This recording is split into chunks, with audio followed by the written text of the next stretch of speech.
भटगांव विधानसभा में क्या विकास हुए हैं और यहाँ की जनता कितनी खुश है वर्तमान सरकार से, इस पर फीडबैक लेने के लिए गांव गलियों और पारा मोहल्ला साधारण से साधारण लोगों से बातें तो मेरी हो रही हैं। मैं अभी ओड़गी ब्लॉक के ओड़गी में ही हूँ। यह बहुत सुंदर जगह है यार, बहुत खूबसूरत है। देख सकते हैं पीछे हमारा पथरीला पहाड़ है और लाजवाब लोकेशन है। मिल गए हैं हमारे यहाँ ओड़गी के, हम फोन पर बातचीत करते रहते हैं, भैया लौ दुबे जी। और ये स्थानीय पत्रकार हैं यहाँ ओड़गी के। लंबा अनुभव है, तकरीबन 8 से 10 साल इन्होंने पत्रकारिता में अपना समय दिया हुआ है और अभी दैनिक भास्कर देख रहे हैं। तो मैंने सोचा कि क्यों ना एक पत्रकार साथी से भी फीडबैक लिया जाए कि आखिर ओड़गी ब्लॉक जो कहीं ना कहीं दूरांचल एरिया है, बैकवर्ड है, जंगलों से घिरा हुआ है, यहाँ क्या विष्णुदेव साय की सरकार की योजनाएं कितना पहुंच पाती हैं और चाहे पिछली सरकारों ने यहाँ कितना विकास किया है। आइए बात करते हैं। लो भैया, बहुत स्वागत है आपका। बहुत बहुत धन्यवाद भैया आपका भी। लो भैया, आप ओड़गी के विकास को पिछले भूपेश बघेल की सरकार को भी कैसे देखते हैं और वर्तमान में विष्णुदेव साय के जो 2 साल के कार्यकाल पूरे होने वाले हैं उसको कैसे देखते हैं?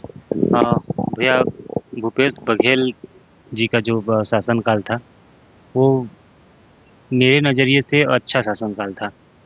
और दूसरा विष्णुदेव साय जी का जो शासनकाल है अभी वर्तमान में, इसमें आप बहुत सारे चीज़ देखे होंगे। कानून का धज्जी उड़ाते हुए लोग कानून का कैसे मजाक बना रहे हैं। और जैसे कि मैं जहाँ पे हूँ अभी भटगांवा विधानसभा क्षेत्र, अभी हाल ही में भी अब इंस्टाग्राम में बहुत सारे रील वायरल होते हैं। अभी अंबिकापुर में ही कुछ मामला हो गया था। 4 मंत्री रहने के बाद भी आदमी खुलेआम चाकू से स्टन कर रहे हैं। तो कानून व्यवस्था में कहीं न कहीं लचर व्यवस्था है कहा जा सकता है। और अभी आप भटगांवा विधानसभा के ओड़गी का बात कर रहे हैं, तो ओड़गी में भैया अभी हम भोरिया बाबा प्रांगण में हैं। और ये यहाँ पे सोमवार मतलब प्रत्येक दिन अब ऐसा हो गया है कि यहाँ पे लगातार मेला लगते रहता है। मेला लगने में कुछ असुविधा भी होता है। ऊपर पानी का व्यवस्था नहीं दिया गया है। सीढ़ी अव्यवस्थित टाइप से है। अगर विकास की बात करें तो ये ना कांग्रेस शासनकाल में ये अभी तक विकसित हो पाया है, ना ही अब भाजपा में विकसित हो पाया है। और दूसरी बात भी है, हम अब कुदरगढ़ में लेके जाते हैं। सबसे पहले रमन सिंह आए वहाँ पे। रमन सिंह घोषणा किए कि यहाँ पे रोपवे लगेगा। रमन सिंह का वो शासनकाल 5 साल वो बीत गया। इसके बाद में फिर भी आया भूपेश जी का। इनका भी ये भी घोषणा की, इनका भी बीत गया। और फिर अब आए हैं विष्णुदेव साय। उम्मीद है उनसे कि हाँ इस बार हो सकता है। तो इस बार भी तो घोषणा हुआ है। हाँ, इस बार भी घोषणा हुआ है और मंत्री भी हैं। 4-5 हो गए अब मंत्री। मुख्यमंत्री को लेकर के तो 5 हो गए। हाँ, 4 तो मंत्री, हाँ, मुख्यमंत्री 5 हो गए। अब शायद अब हो सकता है कि और तेजी से हो, या फिर विकास हो या फिर विनाश तो होना होगा ही। दोनों में से एक तो हो जाते हैं। अच्छा, यहाँ मतलब क्या ऐसी समस्याएं नजर आती हैं आपको एज ए पत्रकार? चूंकि आप बहुत, मैं अभी पूछ ही रहा था, हमारी दोनों गाड़ी है, एक हम इधर से जा रहे हैं, आप आ रहे हैं और अंदर घुस करके चीजों को देखते समझते हैं, ग्राउंड से जुड़े हुए हैं, जमीन से जुड़े हुए हैं। कौन कौन सी ऐसी समस्या आपको क्षेत्र में नजर आती है जिसको लगता है कि सरकार को त्वरित दूर करनी चाहिए? ये सबसे ज़्यादा मामला तो राजस्व विभाग का है। राजस्व विभाग का मामला है। कहीं पे फौती नामांतरण के लिए लोग दर-दर भटक रहे हैं, पटवारी के चक्कर काट रहे हैं, दफ्तर का चक्कर काट रहे हैं। और अगर आप तहसील में जाकर के घुस के देखेंगे, तहसील का व्यवस्था इस टाइप से है कि आवेदन बनाने का मनमाना पैसा लेते हैं, एक आवेदन का।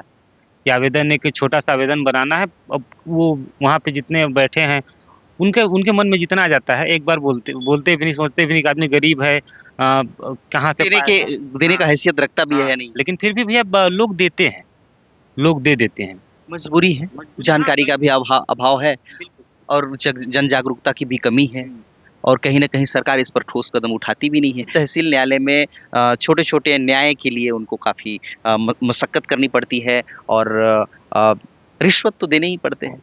हाँ, हाँ, रिश्वत तो देना ही पड़ेगा सबका, क्योंकि आते हैं लोग बोलते हैं कि भैया हम लोग ना दें तो करें क्या? काम है उनका, करना है। और ज़मीन संबंधित मामला है तो भई वहाँ भई कोई भी नरम हो जाएगा कि हाँ, अरे मेरे को देना है पैसा। अब यहाँ पे जो बैठे हैं, वहाँ पे जो मुंशी बैठे हैं, वो लोग डिसाइड करते हैं कि मैं कितना लूँगा और बाबू कितना लेगा और यहाँ के तहसीलदार कितना लेंगे। बहुत बड़ा आरोप लगा रहे हैं भैया आप, लेकिन फैक्ट है, जमीन की हकीकत हाँ, तो। फैक्ट है, फैक्ट मेरे पास प्रूफ है, बिना प्रूफ का मैं कुछ बोलता नहीं हूँ। और किससे किससे कितना कितना कौन पैसा लिया है, मेरे पास प्रूफ है, मेरे पास रिकॉर्डिंग है। ये तो राजस्व की आपने कमियां गिना दी। जमीन पर बात करें तो क्या और समस्याएं नजर आती हैं जिसको दूर करना आवश्यक है? भाई सबसे ज्यादा समस्या तो शिक्षा, स्वास्थ्य शिक्षा जो महत्वपूर्ण कड़ी है, जिसके विषय में लोग बात नहीं करते हैं कि स्वास्थ्य कितना जरूरी है और शिक्षा कितना आवश्यकता है। यहाँ क्या कमियां नजर आती हैं स्वास्थ्य और शिक्षा में? डॉक्टरों की कमी है, पहला तो डॉक्टरों की कमी है। और शिक्षा विभाग में आप अभी अगर जाते हैं तो रास्ता में कहीं भी प्राइमरी स्कूल मिले, बेसिक नॉलेज उनसे पूछ लीजिएगा छत्तीसगढ़ के बारे में, छत्तीसगढ़ के मंत्रियों के बारे में, शिक्षा मंत्री कौन है। अब शिक्षा मंत्री छोड़िए, अब मुख्यमंत्री पूछिएगा कौन है। और उसके बाद आ जाइएगा टॉपिक में कि हमारे भटगांव विधानसभा के क्या बोलते हैं विधायक कौन है, वो भी नहीं बता पाएंगे। नहीं बता पाएंगे। ये है शिक्षा का हालात। कुछ कुछ दिन पहले मैं एक स्कूल में गया था, वहाँ पे एक लड़का से पूछा कि मैं बोला कि भाई ये मछली उछली का भी कुछ ऑप्शन रहता है, सैटरडे को शायद आज का ही दिन रहता है वो, उनका मेन्यू में जो खाना बनता है उनका मध्याह्न भोजन, तो उसमें मैं पूछा कि ये सब तुमको मिलता है, तो लड़का बोला कि आज तक ये होता क्या है मैं जानबे नहीं करता हूँ। अच्छा, वो मछली होता क्या है ये पता नहीं है उसको? आप मेरा अगर फेसबुक खंगालेंगे तो ये शायद ये वीडियो आपको मिल जाएगा। मेरा फेसबुक अगर खंगाल लेंगे तो ये वीडियो आपको दिखेगा इसमें। ये कंडीशन है। बहुत अच्छा विषय को आपने निकाला। हालांकि ग्राउंड रिपोर्टिंग में मैं मुख्य तौर पर अभी आने ही वाला है हूँ, आऊंगा भी, आपसे पूछूंगा भी जो अभी वर्तमान में बड़ा जो समस्या नजर आता है। हालांकि स्वास्थ्य और शिक्षा से बड़ा और क्या हो सकता है, क्योंकि जिंदगी और ज्ञान अगर है बहुत जरूरी है, इससे बड़ा तो और कुछ हो ही नहीं सकता। जो मोदी जी की सरकार की जो योजना है स्वास्थ्य को लेकर के, जिसमें 5 लाख फ्री, आपको लगता है कि उस योजना का लाभ ग्रामीण स्तर पर या शहरी स्तर पर भी बहुत आसानी से मिलता है?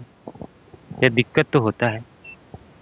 मैं क्योंकि देखा हूँ, करीब से देखा हूँ, स्वास्थ्य लाभ सरकारी जो अस्पताल होता है वहाँ तक उनको ठीक है, लेकिन प्राइवेट अस्पताल ऐसे भी हैं बहुत सारे कि वहाँ पे उनको नहीं मिलता है लाभ।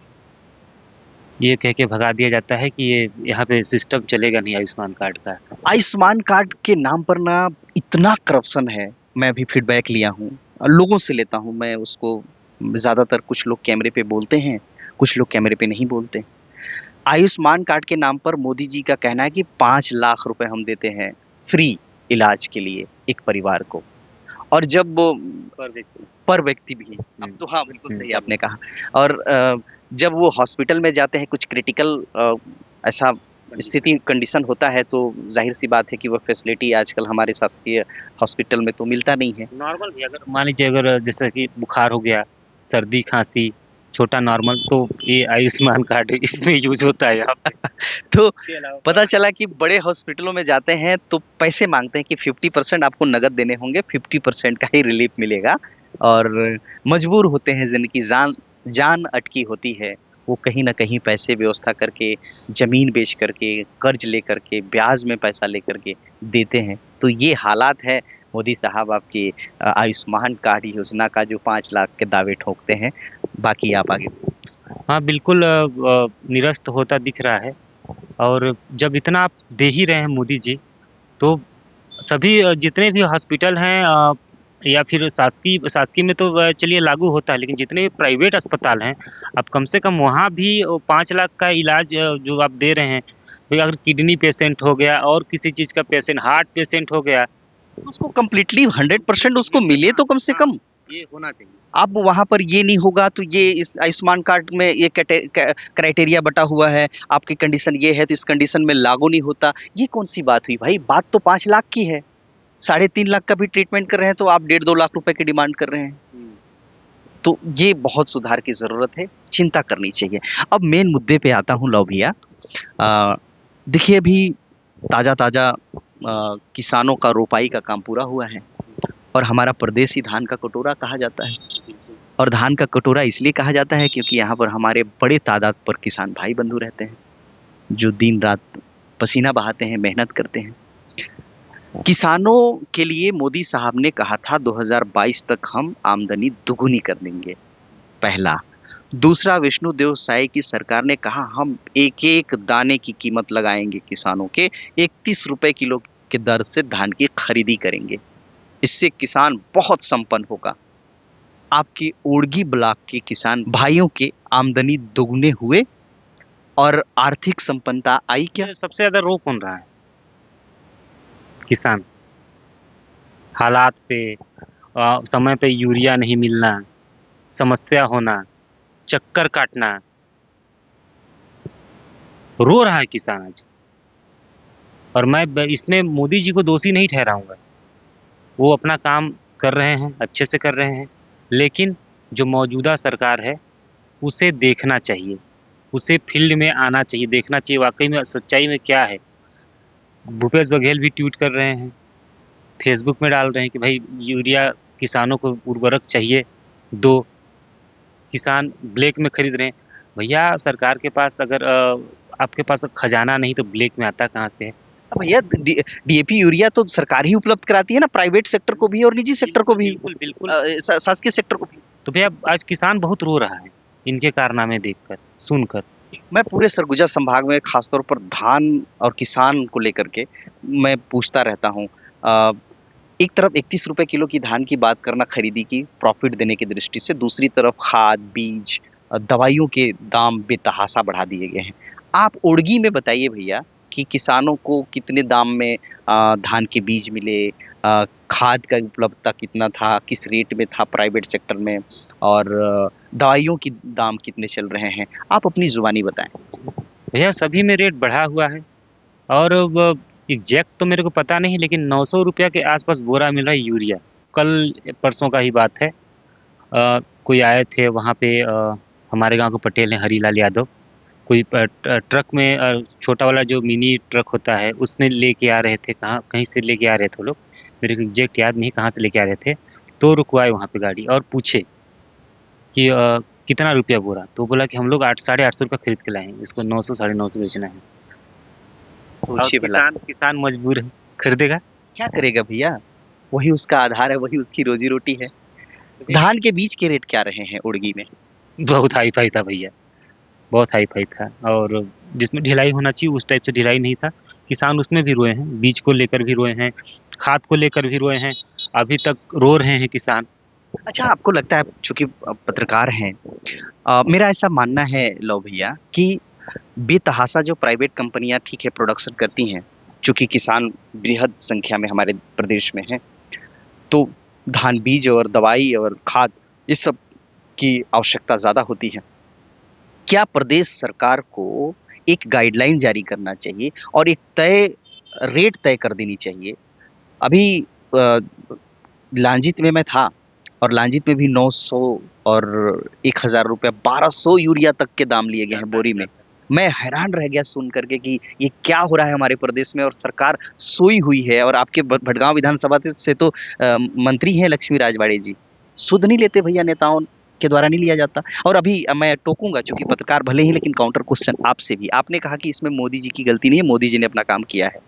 जब बड़े बड़े प्रदेश के पूर्व मुख्यमंत्री ट्वीट कर रहे हैं, और मोदी और शाह को तो ये भी कहा जाता है कि गोपनीय सर्वे भी कराते रहते हैं, हाँ बोला जाता है, तो क्या LIV रिपोर्ट में नहीं जाता होगा कि स्वास्थ्य सुविधाएं कैसी दी जा रही हैं प्रदेश में? और अगर प्रदेश में घटिया स्वास्थ्य सुविधाएं या खाद्य और बीज के दाम महंगे हो रहे हैं, प्राइवेट कंपनियों के साथ सेटिंग है, तब तो प्रदेश सरकार कुछ नहीं बोलती। भाई इतनी आवाज हुई, किसान परेशान है, या प्रदेश सरकार भी क्या LIV रिपोर्ट नहीं लेती है? बिल्कुल कि भाई बाजारों में किसानों को किस दाम पर खाद बीज मिल रहे हैं, तो कहीं ना कहीं इनकी सेटिंग है, खामोश रहते हैं। बिल्कुल, हाँ। और अगर इस बात की जानकारी क्या मोदी तक नहीं पहुंच रही है? बिल्कुल पहुंच रही है, तो अगर एक्शन नहीं ले रहे तो उनकी गलती तो है, बॉस तो वही है देश के। गलती है, साक्षात गलती है। और मैं जो बोला था कि हाँ काम अच्छे से कर रहे हैं, हाँ कुछ काम है जो बढ़िया से हो रहा भी है। नो डाउट अच्छे काम होते हैं बिल्कुल। आर्टिकल 370 को उन्होंने हटाया। चलिए हिंदू सनातनी भाइयों का जो आस्था जुड़ा था राम मंदिर का 500 साल पुराना उन्होंने निराकरण कराया।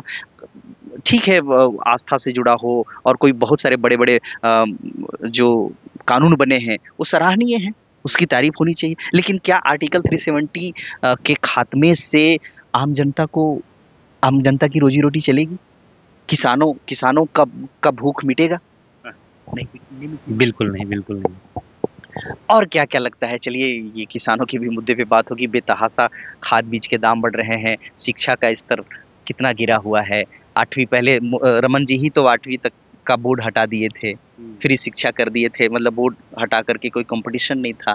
कहीं ना कहीं जड़ को कमजोर करने की भी नीति बीजेपी की रही, बिल्कुल बीजेपी की ताकि वो लोग आम ही बने रहें और मुफ्त की योजनाओं को बांट करके सत्ता की गद्दी में बैठे रहें। महतारी वंदना योजना को लेकर के आपका क्या विचार है? ठीक है, लेकिन महतारी वंदन योजना में भी बहुत सारे अभी खामियां निकाला गया है। उसके बाद में बहुत लोगों का मेरे पास शिकायत आता है, फ़ोन आता है कि भैया मेरा महतारी वंदन में पहले पैसा आता था, अब नहीं आता है। अगर पहले पैसा आता था तो किस देश में आता था, अब पैसा नहीं आता तो किस देश में नहीं आता है। सामने वाले को कम से कम रिपोर्ट करना चाहिए। हाँ, अगर आप काट भी रहे हैं, ठीक है, अगर वो अपात्र है किसी कारण से। अगर आपको देना है तो रेगुलर दो, फिर बीच में अगर गाइडलाइन जारी करके आप उसका काट रहे हो तो फिर आपका भी तो काटेगा ना। और कोई बात कहना चाहेंगे भैया इस प्लेटफॉर्म के जरिए? हाँ, थोड़ा मैं अपील करूंगा कि जितने भी दर्शक हैं वीडियो को ज़्यादा से ज़्यादा वायरल करें, और ये हमारा एक छोटा सा आवाज़ है, आप इसको ऊपर तक पहुंचाएं। और जैसे कि हम बताया कि स्वास्थ्य, शिक्षा, राजस्व और भी मामला है, और भी जैसे कि किसानों के मुद्दे को लेकर के मामला है। तो चारों पांचों जो अभी हम जिस पे चर्चा किए हैं, इन पे अगर ऊपर लेवल में वीडियो पहुंचता है तो हो सकता है शायद इस वीडियो के माध्यम से वो कोई बदलाव आ जाए। बिल्कुल बदलाव आ जाए और कुछ क्रांतिकारी बने और कुछ बढ़िया सोचे, ताकि यहाँ के पब्लिक का अच्छा हो सके। चलिए बहुत बहुत धन्यवाद लव भैया, आपने बात किया। ये हमारे ओड़गी के रहने वाले हैं लव दुबे जी, और स्थानीय पत्रकार हैं, दैनिक भास्कर के रिपोर्टर हैं, और ये बहुत ही जमीन से जुड़े हुए हैं, घूमते फिरते रहते हैं। बाई फोन इनसे बात होती रहती है हमारी। और अभी मैं, चूंकि मैंने कहा कि ग्राउंड रिपोर्टिंग में भटगांव विधानसभा को घूम रहा हूँ, अलग अलग गाँव में, दूरांचल एरिया में, जंगली एरिया में, एकदम बैकवर्ड से बैकवर्ड एरिया को, मोहल्ले को छूने का प्रयास कर रहा हूँ। वहाँ का दर्द की आवाज़ बनने की कोशिश कर रहा हूँ। चलते चलते ओड़गी में मिले, ये बड़ा ही खूबसूरत लोकेशन है और शानदार, बहुत फुहारों वाली, बहुत बारीकी फुहारों वाली बारिश हो रही है। इस बीच लो भैया के साथ बैठ करके यहाँ के विकास और योजनाओं के संचालन को लेकर के चर्चा हुई। ये वीडियो, ये बातचीत अगर आपको अच्छी लगे तो न केवल लाइक करिएगा बल्कि आपके अपनों को भी शेयर करिएगा। चैनल में नए होंगे तो सब्सक्राइब करके अपना स्नेह प्यार हमें ज़रूर दीजिएगा। अब हमारे सहयोगी दीपक ध्रुवे के साथ दिलेश देवांगन को दीजिए इजाज़त। नमस्कार।